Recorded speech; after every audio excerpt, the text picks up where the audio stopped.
The main takeaway of our manuscript is that ferric carboxymaltose, which is an IV iron therapy, doesn't work the same way for every heart failure patient with iron deficiency. Certain patients really do benefit from this treatment, but other not so much, and that's really important. My name is Ahmed El-Bata. I'm an intern physician at Al-Azhar University Hospital at Cairo, and the bulk of my research has been focused on cardiovascular outcomes, things like PCI, coronary artery disease management, and meta-analysis evaluating efficacy and safety of different cardiovascular therapies. This manuscript is entitled Safety of Ferric Carboxymaltose in Heart Failure Patients with Iron Deficiency Across Ferritin Level and Burial Hospitalization Status, meta-analysis, and it is appearing in my clinic Proceedings. The American Heart Association, American College of Cardiology, and the European Society of Cardiology have given IV iron replacement recommendation for heart failure patients with iron deficiency. The European Society of Cardiology actually gave it a class 1 recommendation, so there is definitely a momentum toward using this therapy more broadly. But our data suggests that we need to be more thoughtful about who we are actually giving this to. We did a meta-analysis from 3 large randomized controlled trials with over 5,000 patients with heart failure and iron deficiency, and we wanted to look beyond just the overall result and ask, does this treatment work the same for everyone, or are there specific subgroups that benefit more? We looked at 3 things. Firstly, heart failure etiology. Patients with ischemic heart failure had about a 14% reduction in the composite outcome of cardiovascular death or hospitalization for heart failure, but non-ischemic patients didn't see the same benefit. Secondly, we looked at recent hospitalization status, and this was our strongest finding.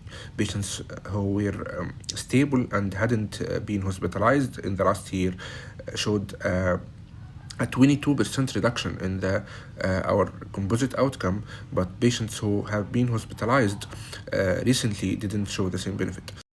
Thirdly, we looked at ferritin levels, and we had stratified patients into those with ferritin above and below 1%, and we didn't see a meaningful difference between these 2 groups.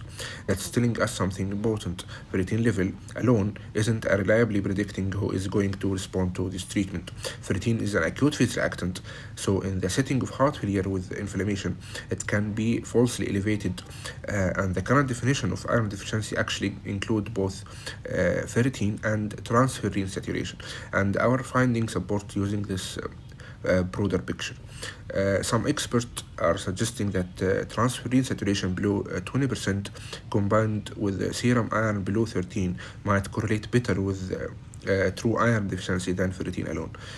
So if I have a stable patient with ischemic cardiomyopathy, they are likely to benefit from ferric carboxymaltose, but recently hospitalized patients who are still unstable probably won't see the same benefit.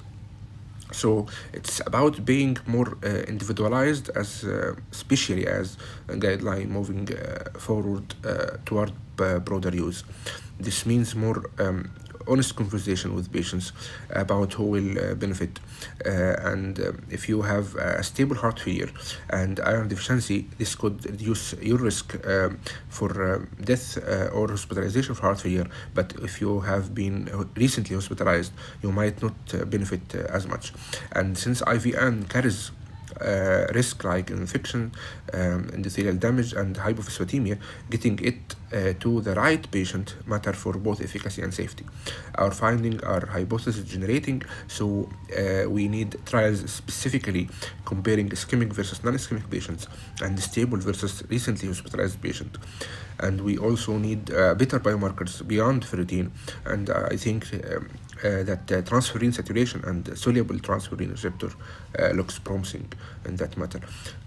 Also, understanding why ischemic patients respond better could help us develop strategies for non-ischemic patients. And also we need longer follow-up and data comparing oral versus IVR. I think we are really moving toward a precision medicine approach in heart failure. I mean, getting the right treatment to the right patient and the right time.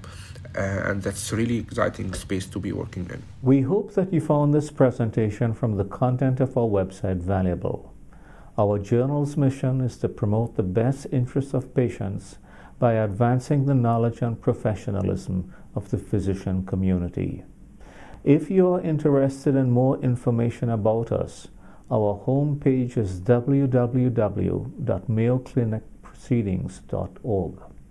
There you'll find access to information for our social media content, such as additional videos on our YouTube channel, www.youtube.com Mayo Proceedings, or journal updates on Facebook, www.facebook.com Mayo Clinic Proceedings. You can also follow us on X, formerly known as Twitter, available at Mayo Proceedings. More information about healthcare at Mayo Clinic is available at www.mayoclinic.org. This content is copyrighted by Mayo Foundation for Medical Education and Research, published by Elsevier Incorporated. All rights are reserved, including those for text and data mining, AI training, and similar technologies.